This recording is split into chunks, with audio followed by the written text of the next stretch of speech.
Frost, That Was the Life That Was, by Neil Hegarty. Read by Michael Fenner, Rory Bremner, Lady Carina Frost, George Frost, and Wilfred Frost. In memory of Miles Frost, 1984 to 2015, by his brothers, Wilfred and George. Dad died on Saturday, August the 31st, 2013. His death was a massive blow to us all. Since then, we have worked hard to celebrate Dad's life and continue ours as he would have wanted. This book was one of the ways in which we chose to honour and remember the life of David Frost.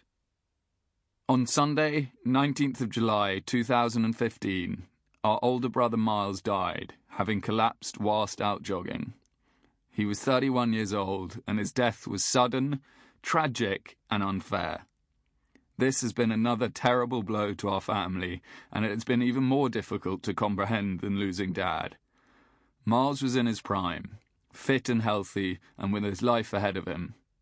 Since Dad left us, he had become the leader of our pack. He headed the family, kept us together, balanced and solid. Above all, he led us to being happy again. Miles was exceptional, as a son, as a brother, as a friend. His strength was combined with qualities of generosity, kindness and wisdom that marked him unmistakably as Dad and Mum's son. We are left bereft by his death, but we are determined to be strong, both for our mother's sake and in order to honour the memory of Miles himself and the memory of our father. As a family, we all agreed we must continue to celebrate Dad's wonderful life as planned, despite this enormous setback. The final text of this book had already been signed off before Miles died, and we decided not to change a word. This is the book on Dad to which Mum and the three Frost boys have all contributed. Thus Miles's voice is still very much present and unchanged from before his tragic passing. Once we are certain of exactly how Miles died, we hope to set up a foundation in his name and try to help prevent further similar instances of sudden death in the young. We dedicate this book to the wonderful memory of our beloved father and our perfect in every way brother. We live our lives to make you both proud. Our mother would like to add these words of her own. Our beloved, beautiful, blue-eyed boy, we are with you and you are with Dad, forever and a day.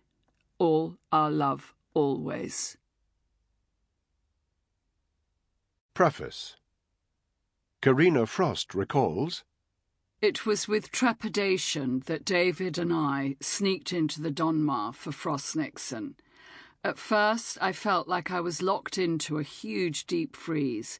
The air conditioning was on full, with no way out. And then the enormity, both of the play and the man I was married to, hit like a tornado. I was quite literally sitting next to a legend. I took his hand and watched his face, watching himself being played sublimely by Michael Sheen. It was an uncanny moment, and I began to relax and allow these incredible performances to pull me in. And there began the extraordinary journey of Frost Nixon that David and I shared with our three boys.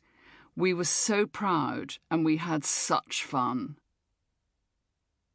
On the evening of August the 21st, 2006, a new play opened at the Donmar Warehouse Theatre at Covent Garden in central London. Frost Nixon was based on the meetings in 1977 between Richard Nixon, who in the aftermath of the Watergate scandal had resigned the office of President of the United States, and David Frost, the British interviewer and talk show host who had sensationally beaten the big American networks to the prize of interviewing the disgraced former president.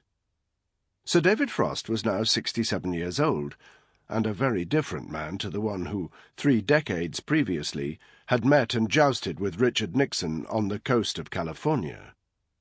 His career had morphed and moved in many directions.